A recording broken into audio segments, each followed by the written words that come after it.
우리 사랑하는 성도 여러분들, 일주일 동안 평안하셨습니까? 아직 많이 덥습니다. 우리 건강 조심하시고요. 오늘 말씀 오직 사랑뿐이라는 제목으로 성경에서 좀 깊이 이해해야 될 이 말씀 여러분들과 함께 오늘 나눠보고자 합니다. 오늘 본문 말씀은 우리가 실제로 그 상황에 처했다면 느낌이 어떨까 생각하게 만드는 말씀입니다. 상황은 간단해요. 포도원 주인이 있었습니다. 아마도 큰 포도원을 가지고 있었던 것 같습니다. 아침 일찍 장터에 나가 일꾼들을 구했습니다. 아마도 3절에 보니까 또 3시, 즉 9시에 장터에 나가서 사람을 들여보냈다 하는 걸 보니까 여러분 9시면은 오전 9시, 그러니까 오전 3시가 오전 9시거든요. 그러니까 9시에 사람을 들여보냈는데 또 들여보낸 거예요. 그러면 처음 포도원에 들어간 사람은 오전 6시 정도에 들어갔다, 이렇게 볼 수 있을 것 같습니다. 여러분, 일의 마무리 시간은 오후 6시입니다. 그러면 오전 6시부터 오후 6시까지 12시간 일했나 싶지만 여러분, 그때는 그랬습니다. 저는 새벽 4시부터 밤 10시까지 일한 적이 흔했었습니다.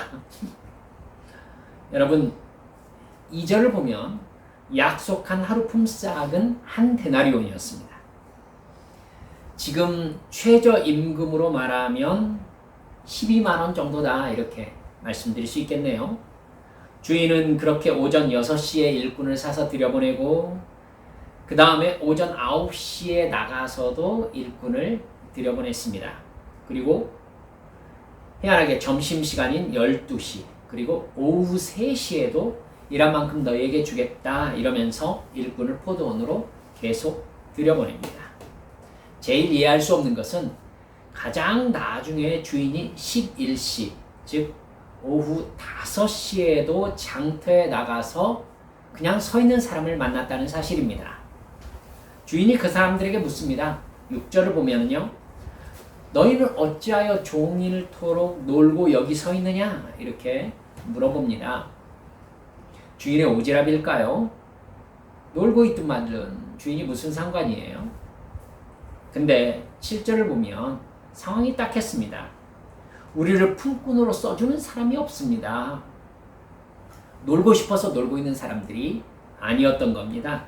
일하고 싶었는데 써주는 사람이 없었던 거예요. 여러분, 당시 품꾼은 하루 벌어서 하루 먹고 사는 노동자들이었습니다. 지금의 인력 시장에서 아침 6시에 기다렸다가 막노동하는 차를 타고 가서 하루 일하고 하루 일당 받는 사람들과 비슷한 상황인 거예요. 하루 일을 해야 가족들을 먹여 살릴 수가 있습니다.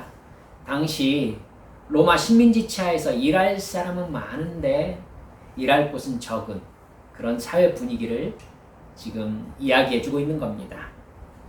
일 마무리할 시간이 이제 겨우 1시간 남았는데도 주인은 그 사람들을 포도원에 들여보냅니다.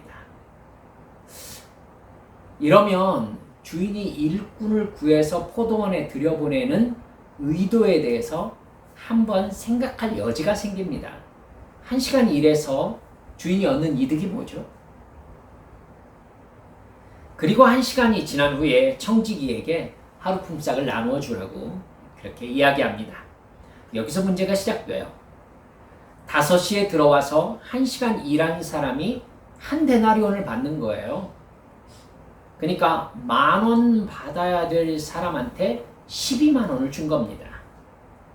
그 모습을 본 아침 6시에 들어온 일꾼들이 기분이 좋아지기 시작했습니다. 한 데나리온을 1시간 일하고 받았어요. 그러면 자기는 10데나리온까지는 아니더라도 5데나리온은 넘게 주겠구나 생각한 것입니다. 그런데 오후 5시에 들어온 사람이나 오후 3시에 들어온 사람이나 12시, 오전 9시, 심지어 오전 6시에 들어와서 하루 종일 일한 자기에게도 한 데나리온씩 공평하게 나눠주는 겁니다. 그러자 오전 6시부터 일하는 사람들이 불평을 터뜨린 거예요. 12절을 보면 나 죽은 이 사람들은 1시간밖에 일하지 아니하였거늘 그들을 종일 수고하며 더위를 견딘 우리와 같게 하였나이다. 즉 주인의 처사가 공평하지 않다면서 원망을 한 것입니다. 그러자 주인이 그 사람에게 이렇게 대답해요. 친구여, 내가 당신께 잘못했습니까? 나는 처음에 당신에게 한 데나리온을 약속했습니다. 나는 당신에게 정당한 품삯을 지불한 것입니다. 나중에 온 사람에게 당신과 똑같은 한 데나리온을 주는 것이 공정하지 않다고 하는 것은 내 권한을 당신의 이익과 연결시켰기 때문입니다. 1시간 일한 사람에게 내 돈 한 데나리온을 주는 것은 내 마음입니다. 근데 당신이 그것을 옳지 않다고 말할 권리가 있습니까? 당신 것이나 가지고 가십시오. 이게 주인의 말입니다. 여러분은 주인이 자비로운 사람으로 보입니까? 아니면 불공평한 사람으로 보입니까? 제가 존경했던 어떤 목사님은 주인의 처사를 원망하는 그 품꾼에게는 돈만 보였고 주인의 눈에는 사람이 보인 겁니다 라고 설교하는 이야기를 제가 들은 적이 있습니다. 어떤 목사님은 예수님께서 포도원 주인의 행동을 통해서 가진 자의 사회 정의와 인간답게 산다는 것이 무엇인지를 가르치고 있다고 설교하시더라고요. 성경을 그렇게 이해할 여지가 없다는 건 아닙니다만은 정말 이 말씀이 그 이야기를 하고 싶으신 걸까요? 성경의 모든 내용은 성경 전체가 말하는 큰 틀 안에서의 일관성으로 이해를 해야 합니다. 여러분, 성경이 역사책입니까? 역사가 기록되어 있을 때 역사책이 아닙니다. 성경이 교훈서입니까? 교훈이 기록되어 있지만 교훈서는 아닙니다. 시가 기록되어 있지만 시집은 아니고 예언이 기록되어 있지만 예언서는 아닙니다. 성경은 창세기부터 요한계시록까지 오직 여러분 구원을 말하고 있는 책이라는 것을 잊지 마시기 바랍니다. 할렐루야. 따라서 성경의 모든 이야기들은 하나님이 인간에게 베푸신 구원 이야기입니다. 하나님의 은혜를 믿음으로 받아서 순종함으로 하나님을 사랑하며 구원 안에 살다가 영원한 생명을 받는 사람 이야기,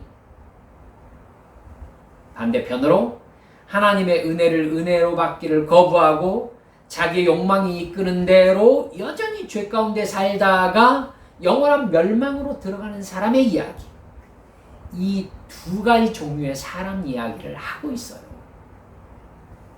이게 성경입니다. 읽고 듣는 사람들이 성경의 감동하심을 받아서 사회 정의와 인간답게 사는 법을 깨달으라고 주시는 말씀이 아니라 구원과 영생을 받게 하려고 써진 것이 성경이라는 것을 여러분 절대로 잊지 마시기 바랍니다. 그 틀 안에서 예수님의 말씀을 살펴보셔야 합니다. 여러분, 예수님이 지금 마태복음 20장은 예수님이 십자가에 못 박히시기 바로 전에 하신 말씀들이 기록되어 있는 말씀입니다. 여러분, 예수님께서 십자가에 못 박히시기 바로 전에 사회 정의와 인간 존중을 말씀하셨을까요? 여러분, 훨씬 전문적인 책이나 심지어 만화만 봐도 충분한 거 아닙니까? 성경을 읽고 설교를 듣는 이유는 오직 말씀을 통해서 예수를 믿어서 영생을 받는 것이 목적이라는 것을 여러분 꼭 잊지 마시기 바랍니다. 우리 한빛 성도들에게 성경이 있기를 그렇게 강조하는 까닭도 성경을 읽고 영생을 얻기 때문입니다. 구원을 받기 때문입니다. 오늘 본문 말씀 역시 구원을 주시는 하나님의 은혜에 대해서 말씀하고 계시고 그 은혜를 믿음으로 받는 사람이 누구냐는 이야기를 하고 계신 것입니다. 오늘 말씀에서 예수님이 말씀하시고자 하는 내용이 무엇입니까? 죄가 없는 거룩하신 하나님은 인간에게 사랑과 은혜를 베푸시지만 죄인인 인간은 하나님의 은혜를 자기 이익의 관점에서 받아들인다는 사실을 말씀하고 있습니다. 하나님은 인간에게 사랑과 은혜를 베푸신다는 사실은요, 여러분, 사랑과 은혜입니다. 은혜는 값없이 베푸는 헤세드의 사랑을 의미하거든요. 가진 자, 지위를 높이 가진 자가 그렇지 않은 자에게 돌려받을 것을 계산하지 않은 채 값없이 베푸는 사랑, 이게 헤세드입니다. 여러분, 하나님께서 그 은혜를 우리에게 주신다는 사실은 인간과 거래할 수 없는 존재라는 뜻입니다. 값없이 주시는 것은요, 갚을 수 없기 때문입니다. 천국을 묘사한 요한계시록 21장을 보면 천국의 도로 포장재가 황금이라고 적혀 있습니다. 천상 예루살렘의 성문은 진주 한 개로 되어 있다고 나와 있습니다. 어디 그런가요? 아니에요. 그곳은 이 세상의 가치 체계와 완전히 다른 세상이란 뜻입니다. 그곳을 다스리고 지으신 분이 하나님이십니다. 인간의 존재 자체를 창조하신 신이 하나님이십니다. 그런 하나님이 인간에게 받고 싶으신 것이 있으실까요? 여러분, 그 하나님이 인간에게 주시는 것을 인간이 어떻게 받을까요? 여러분, 깨달으셔야 합니다. 신이신 하나님께서 주시는 것은 모두 다 신적인 것들입니다. 즉, 창조주 하나님과 피조물인 인간은 본래 정당하거나 대등하게 주고받는 관계 자체가 설정될 수가 없는 관계예요. 따라서 하나님이 인간에게 주시는 것은 모두 은혜일 수밖에 없습니다. 할렐루야. 은혜일 수밖에 없어요. 갚을 수가 없습니다. 인간의 생명 자체가 신적인 은혜입니다. 아멘. 인간 누가 내 생명은 나의 것이라고 말할 수 있을까요? 그래서 기독교에서는 자살을 아주 나쁜 죄악으로 규정하고 있는 것입니다. 내 것이 아니기 때문에. 여러분, 포도원 주인은 바로 그 하나님을 상징합니다. 값없는 은혜를 주신 절대 주권자 하나님. 그런 하나님께서 시장에 나가셔서 포도원에서 일할 일꾼을 선택하셨습니다. 여러분, 그 주인의 행동을 보세요. 9시, 12시, 3시, 오후 5시. 여러분, 주인이 지금 일꾼들을 선택해서 일을 시키는 게 주인의 이익을 위해서라면 절대 이런 행동을 하지 않을 것입니다. 그렇죠? 5시에 일한 사람에게 주인은 한 데나리온을 주려고 작정하고 데려온 거예요. 그럼 주인이 지금 이 사람들에게 이익을 보려고 데려온 것입니까? 이걸 확대할 줄 아셔야 됩니다. 지금 주인은 오전 6시부터 포도원에 들여보낸 일꾼들에게도 여러분 은혜를 베풀고 있는 것입니다. 할렐루야. 은혜를 베풀고 있는 거예요. 즉, 그 많은 사람들 중에서 주인에게 선택받고 포도원에서 일하는 대가로 한 데나리온을 주겠다고 제안받는 대상이 된 것 자체가 은혜인 겁니다. 한 달란트 받은 사람 떠오르십니까 혹시? 자기가 받은 달란트가 은혜라는 것을 그 사람은 생각하지 못했습니다. 주인이 자신을 통해서 이익을 취하려고 한 달란트를 주셨습니까? 한 달란트 받은 사람은 그렇게 생각했어요. 주인은 나중에 한 달란트 맡았던 사람에게 한 달란트를 빼앗아서 10달란트 가진 자에게 주라고 말합니다.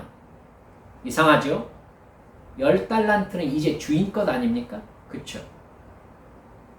근데 주인은 한 달란트를 10달란트 가진 사람에게 주라고 합니다. 누가복음에서는 한 문화를 빼앗아 10문화 있는 자에게 주어라 이렇게 말씀하세요. 누가복음에서는 옆에 있는 사람이 이렇게 대답합니다. 주인이시여 그에게 이미 10문화가 있습니다. 그러자 주인이 이렇게 대답해요. 있는 자는 받겠고 없는 자는 그 있는 것도 빼앗길 것이다. 여러분, 결산이 다 끝난 상태인데도 주인은 종들에게서 자기 돈을 회수하지 않았어요.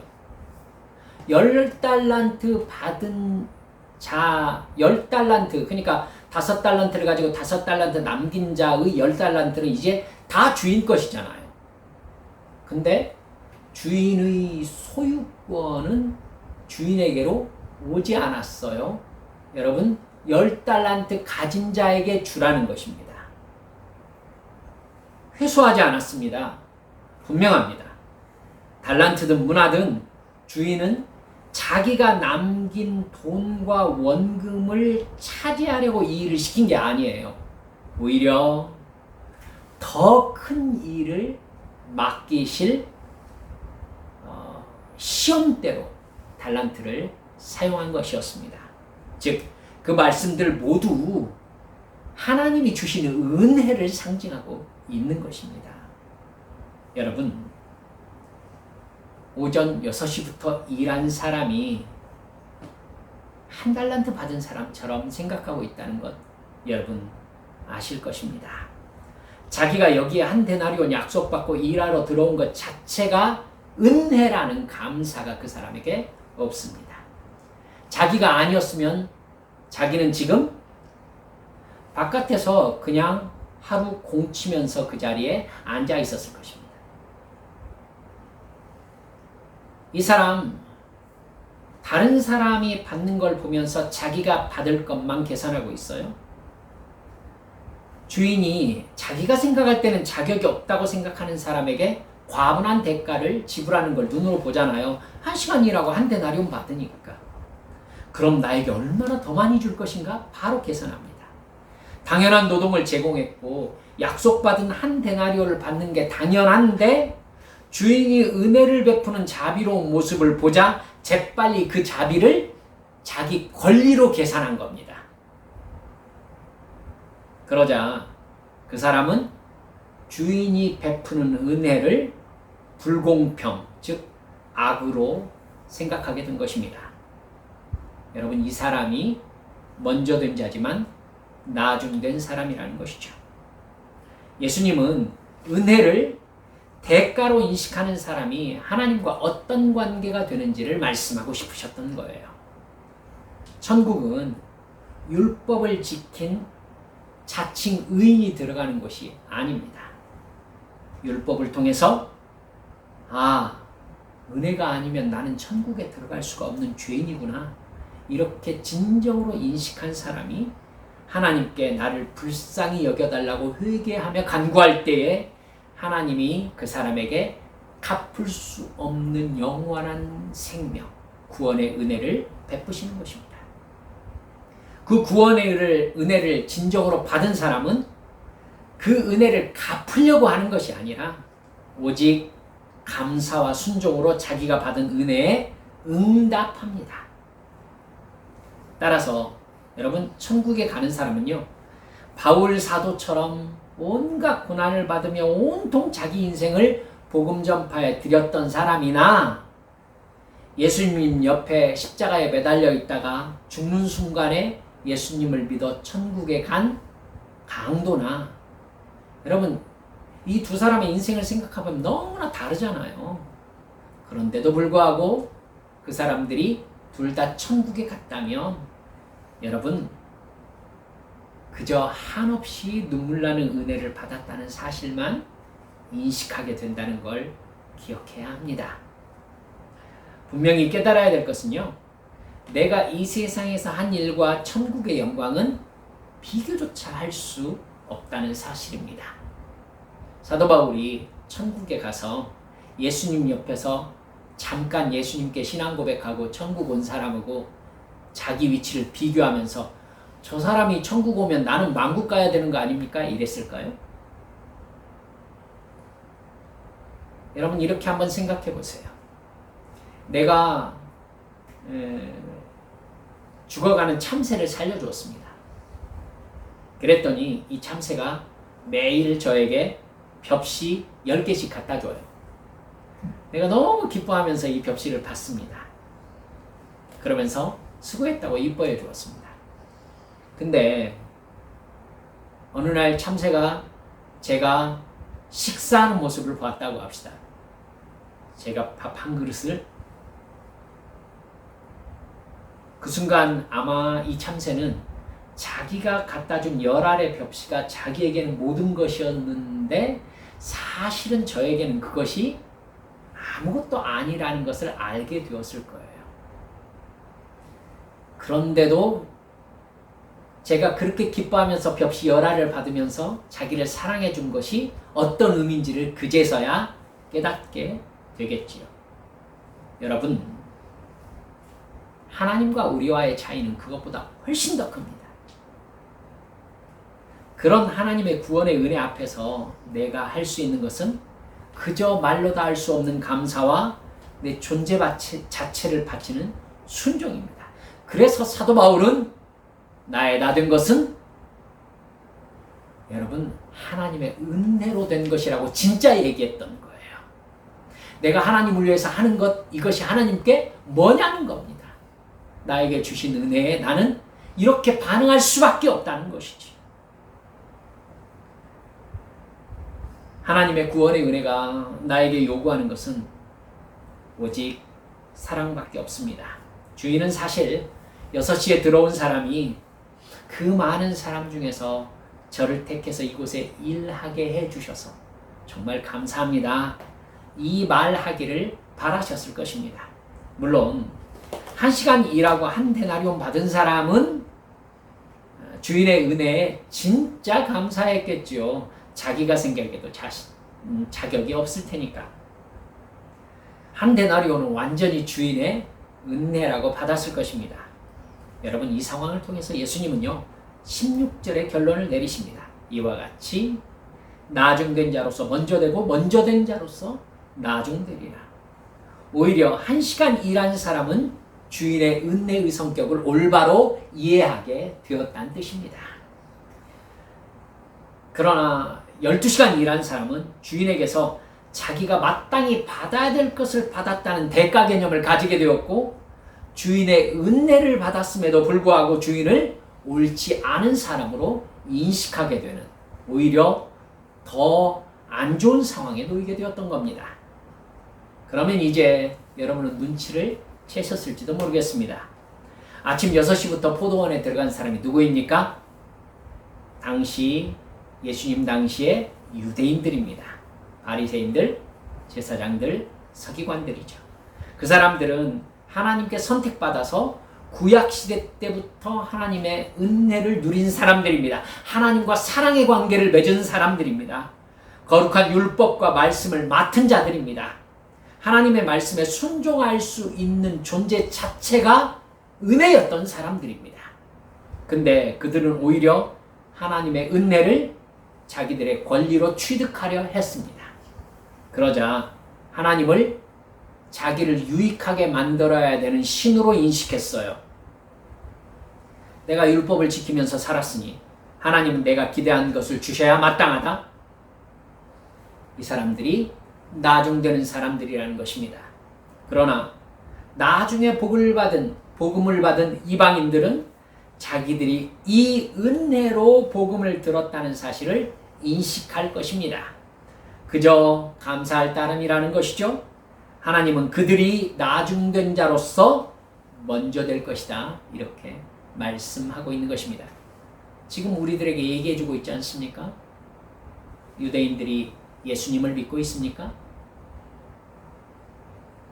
여러분 주목해야 될 부분이 우리가 읽은 이 마태복음 20장인데 19장 마지막 절 30절에 이렇게 기록되어 있다는 사실입니다.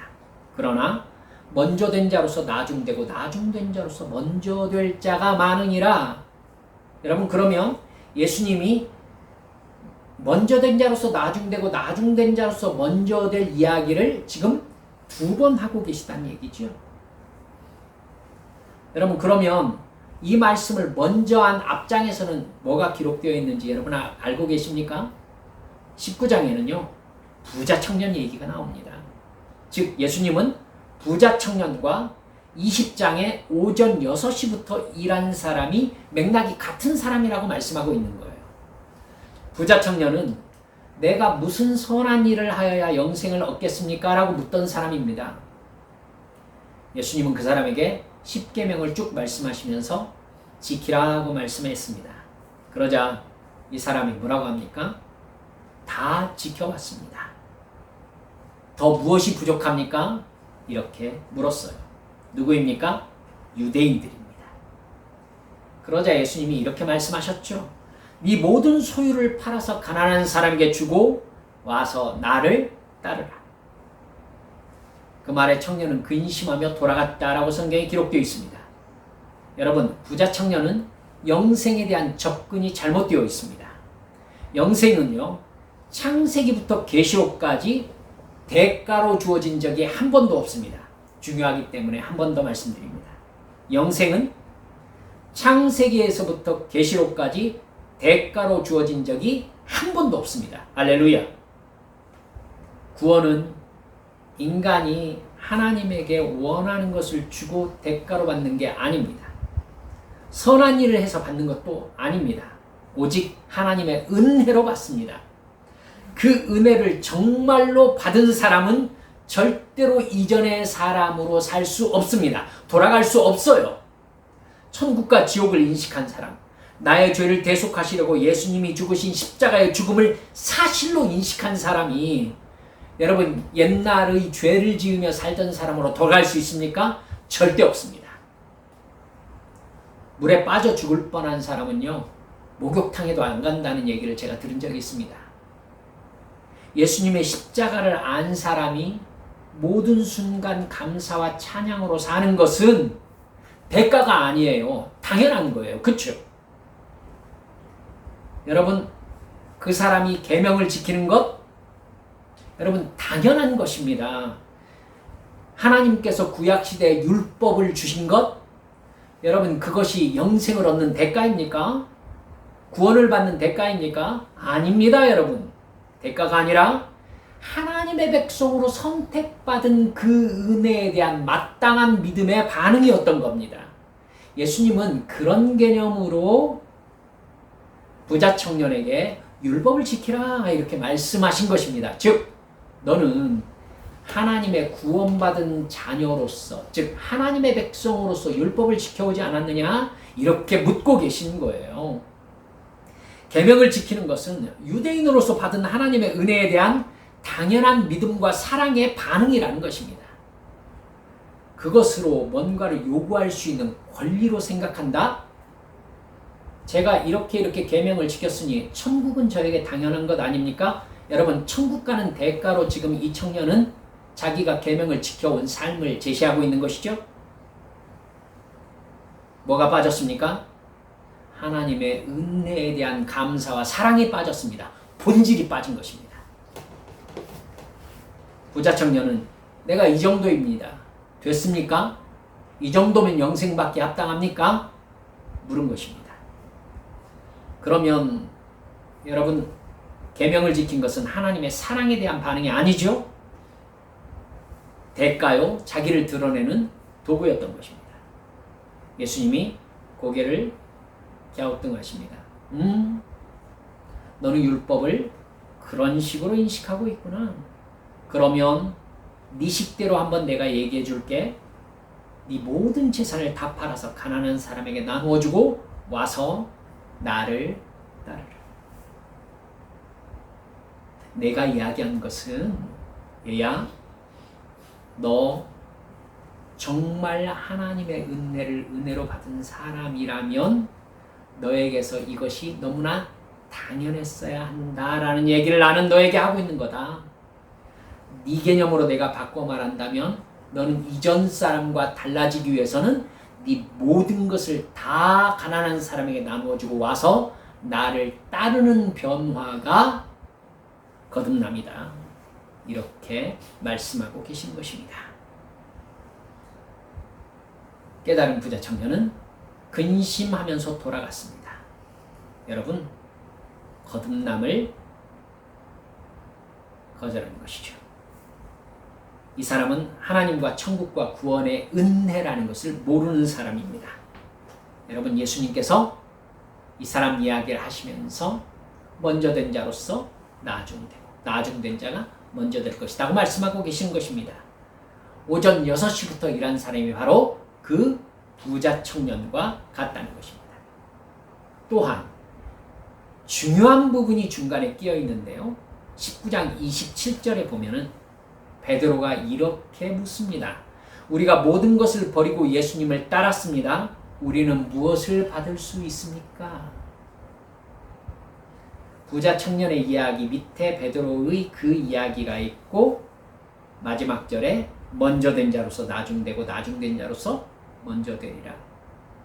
여러분, 예수님이 뭘 의도하고 계시는지 아시겠죠?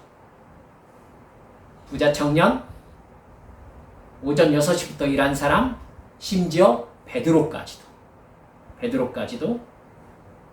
먼저 된 자로서 나중될 가능성이 있는 사람으로 말씀하고 있는 것입니다. 왜요?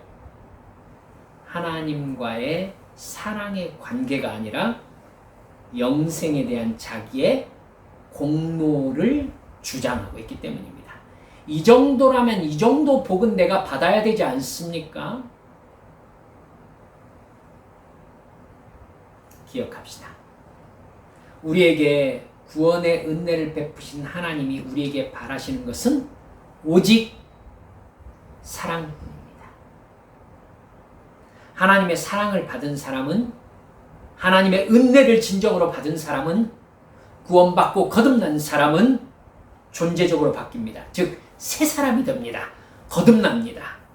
그리고 바뀐 사람으로 삽니다. 옛사람으로 돌아갈 수 없습니다. 하나님을 사랑합니다. 우리는 하나님의 은혜를 믿음으로 받아서 감사와 순종으로 응답하는 거듭난 사람입니까? 그래서 나의 모든 인생을 이제 순종으로 반응하는 사람입니까? 아니면 열심히 순종하고 그 순종을 하나님 앞에 딱 보여드리면서 하나님, 저에게 이제 뭘 주시겠습니까? 이렇게 말하는 사람입니까?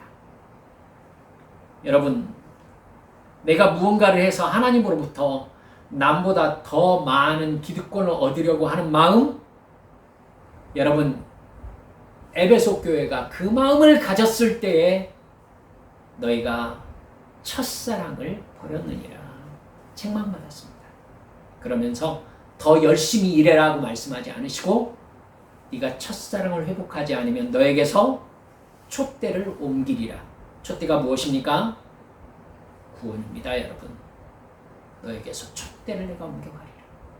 하나님이 나에게서 무엇을 받는단 말입니까? 사랑이신 하나님은 우리에게 사랑밖에 요구하시는 것이 없습니다. 그렇기 때문에 이 시간 말씀을 통해서 우리가 점검해야 되는 것은 나는 하나님을 사랑하는가, 나의 이익을 사랑하는가입니다. 내가 은혜에 사로잡혀 있는가, 내 이익에 사로잡혀 있는가입니다. 나는 하나님을 사랑하는가, 하나님에게서 내가 얻을 것을 계산하는가입니다. 어떤 사람이냐에 따라서 기도 내용이 완전히 다르겠지요. 모든 순간 하나님을 진정으로 사랑하는 동기로 생각하고 말하고 행동하는 거듭난 천국 백성으로 살아가시기를 주님의 이름으로 축원합니다. 늘 하나님이 주신 구원의 은혜에 감사와 찬양 속에 살아가시는, 감격 속에 살아가시는 우리 한빛 성도들 모두 되어주시기를 주 예수님의 이름으로 축원합니다. 이 시간 주님 앞에 함께 기도하십시다. 가끔 저도 우리 주님 앞에서 그런 생각합니다. 여러분들 위하여 기도하면서 이거 주세요, 저거 주세요. 전 솔직히 이렇게 여러분께 말씀드리고 싶어요. 여러분들 하나님 앞에 이거 주세요, 저거 주세요. 말씀드리잖아요. 좀 줄이세요.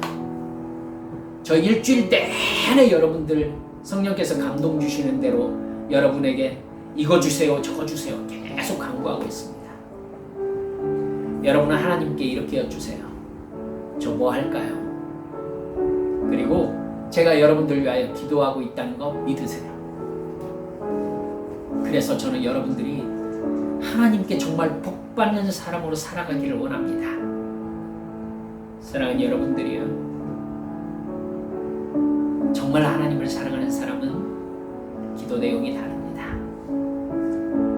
주님, 제가 정말 주님을 사랑하고 십자가 앞에서 예수님의 은혜에 사로잡혀 살아갈 수 있도록 주여 내 마음 붙잡아 주시라고 이 시간 주님 앞에 함께 통성으로 기도하시겠습니다. 기도합니다.